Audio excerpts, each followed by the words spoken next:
Labą dieną. Šiandien įvyko tokia situacija. Po filmavimų mes su Danielium manėm eiti į šitą balą. Mes vaikščiojom tenais, ten gylis, nėra to gylio. Tiesiog, žinot, pačiužinė. Atsidyko tokia situacija.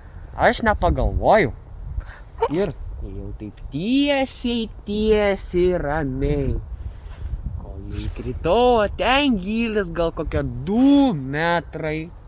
Aš įkritau iki čianais, telefonas raktai čianais.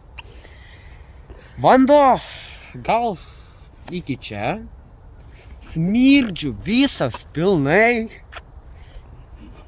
Negaliu, draugas nepadėjo. Aš laikiausi už ledo ir rėkiau, padėkit.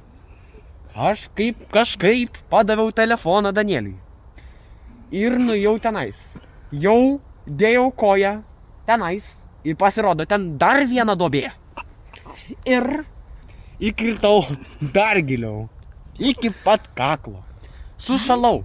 Lyja. Iki namų apie kilometrą. Pėsčiom. Visas smirdžiu metalų. Nieko nežinau, kaip čia nervai kyla. Čia kišenėliai gal biški matysit vandenuko su raktais ir guminuku, o ten biški. Čia buvo iki čia, bet biški. Jau ir šlapę patariu, nelyp ten taip ant tokio ledo, nes jūs galit nežinoti, koks ten gylis. Vardan draugystės aš lipau tenais ir įkritau. Bandau užsimauti, kad sušilti, negaliu net uostyti, nes labai smirda kažkokiais metalais.